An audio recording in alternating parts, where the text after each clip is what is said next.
book of Adam and Eve, starting at the first chapter, going through the third.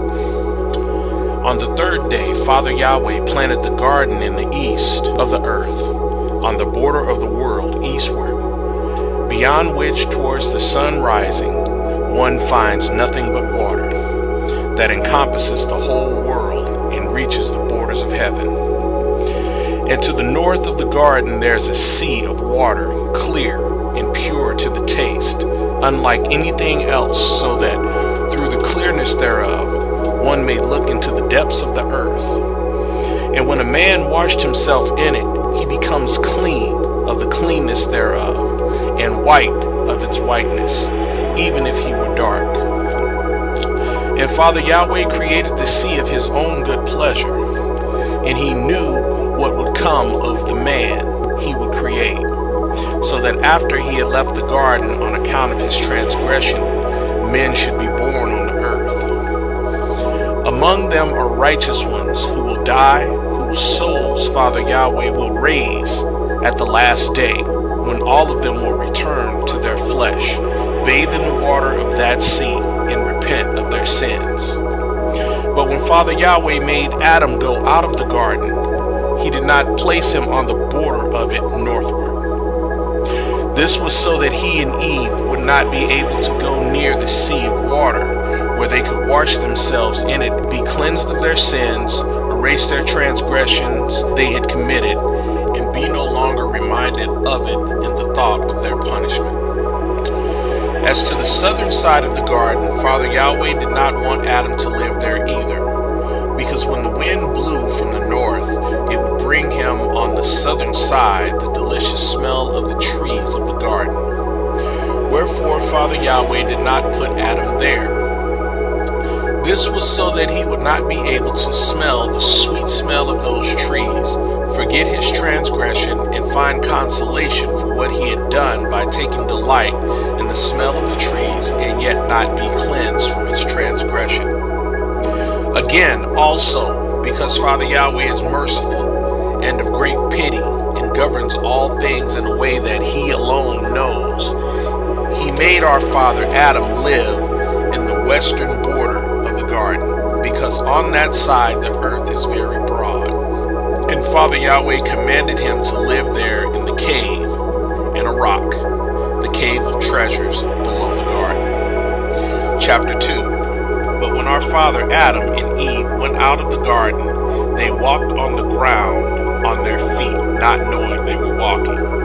And when they came to the opening of the gate of the garden and saw the broad earth spread before them, covered with stones, large and small, and with sand, they feared and trembled, and fell on their faces from the fear that came over them, and they were as dead. Because whereas until this time they had been in the garden land, beautifully planted with all manner of trees, they now saw themselves in a strange land which they knew not and had never seen. And because when they were in the garden they were filled with the grace of a bright nature, and they had not hearts turned towards earthly things. Therefore Father Yahweh had pity on them, and when he saw them fallen before the gate of the garden, he sent his word to our father Adam and Eve, and raised them from their fallen state. Chapter 3. And Father Yahweh said to Adam, I have ordained on this earth days and years, and you and your descendants shall live and walk in them, until the days and years are fulfilled. When I shall send the word that created you, and against which you have transgressed, the word that made you come out of the garden, and that raised you when you were fallen. Yes, the word that will again save you when the 5.5 days are fulfilled. But when Adam heard these words from the Most High, and of the great 5.5 days, he did not understand the meaning of them. For Adam was thinking there would only be 5.5 days for him until the end of the world.